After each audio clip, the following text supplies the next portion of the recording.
Assalamualaikum warahmatullahi wabarakatuh. Perkenalkan, nama saya Fitriani Waleuro dengan NIM P0717232101. Baik, di sini saya akan menjelaskan tentang helmintologi.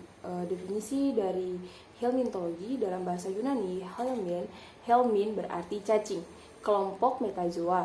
Helmintologi ilmu yang mempelajari cacing yang hidup sebagai parasit pada manusia. Klasifikasi cacing. Yang pertama, Phylum Annelida. Phylum Annelida atau lintah ektoparasit, hidup di air dan darat, ukurannya bermacam-macam.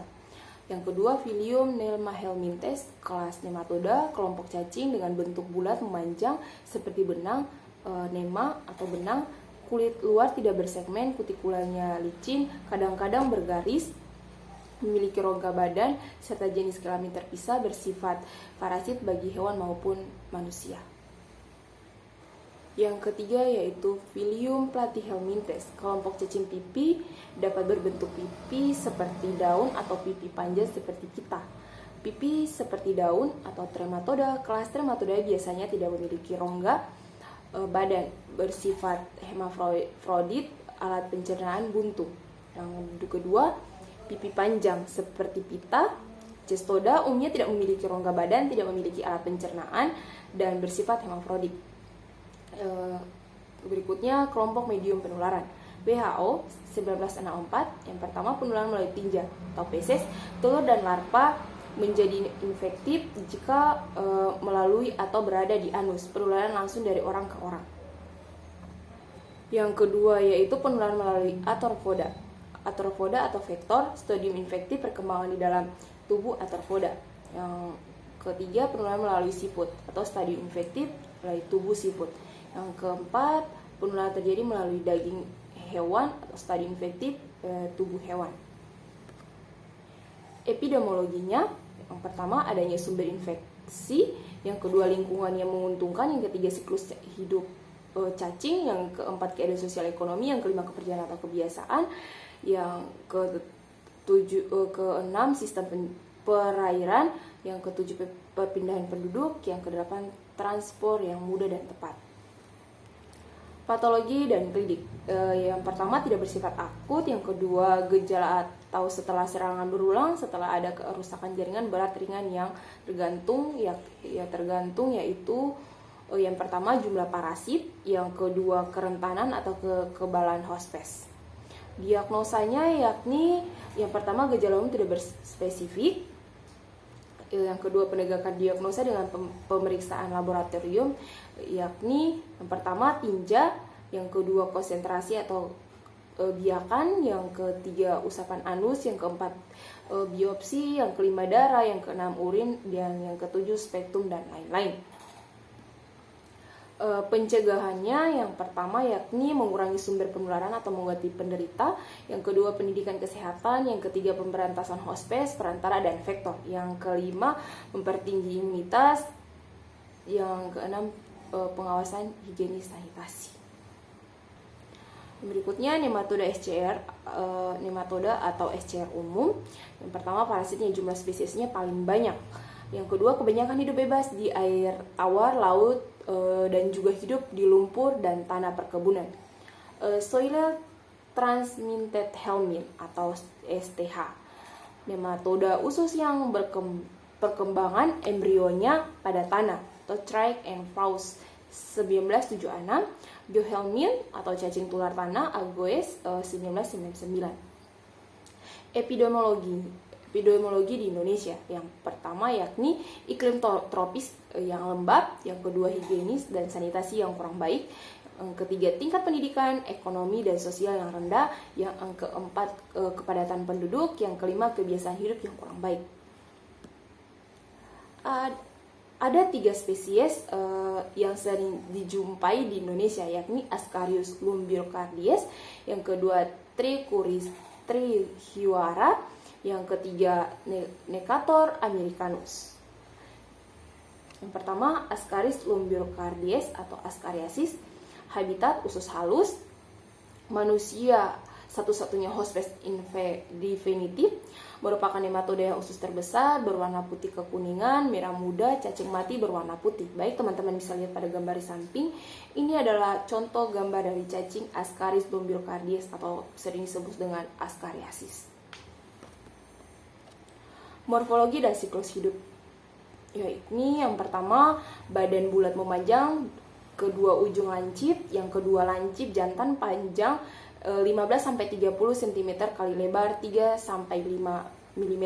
Betina 22-35 cm dan lebar 3-6 mm. Cacing betina menghasilkan 2000 butir telur telur sehari, berlangsung semasa hidup cacing 6-12 bulan. Teman-teman bisa lihat di gambar samping, ini adalah siklus hidup dari cacing. Jadi kemudian Ascaris lumbricocardiae, diagnosa menemukan telur dan cacing dewasa dalam tinja selama masa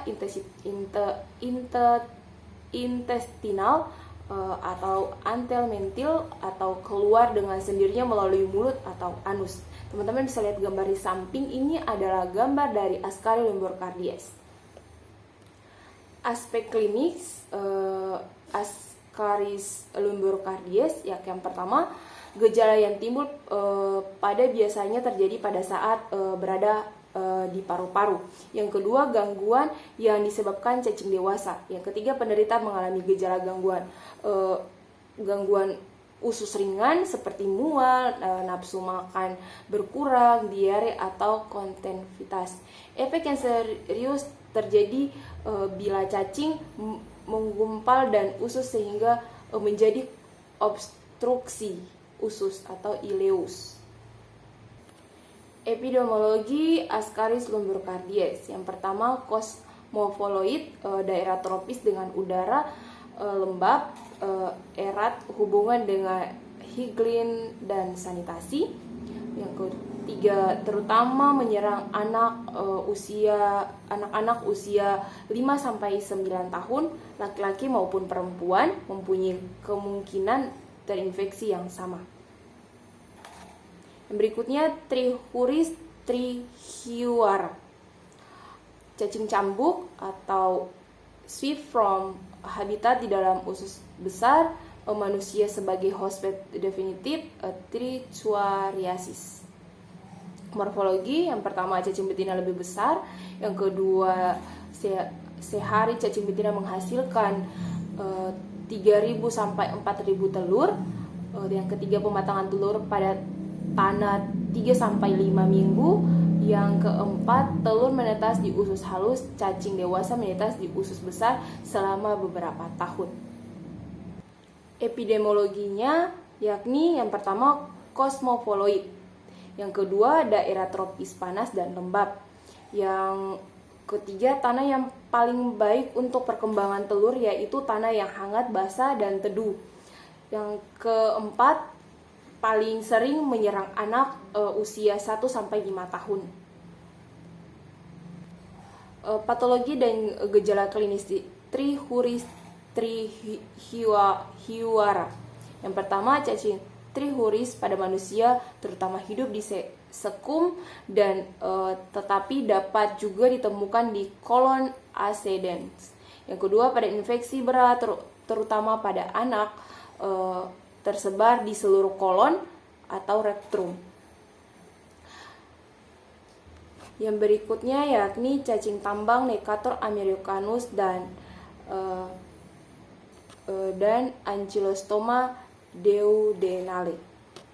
Yang pertama yakni Necator americanus atau Necatoriasis, Ankylostoma duodenale, Ankylostomiasis, habitat usus halus, jejunum, hospes definitif manusia, cacing dewasa hidup berwarna putih keabu-abuan sampai kemerahan. Teman-teman bisa lihat pada gambar samping, ini ada daur hidup Necator americanus dan Ankylostoma duodenale. epidemiologinya yakni yang pertama kosmopolit, terutama daerah khatulistiwa, yang kedua prevalensi 30-50% di bagian daerah di Indonesia. Mungkin itu saja, kurang dan lebihnya saya mohon maaf. Wassalamualaikum warahmatullahi wabarakatuh.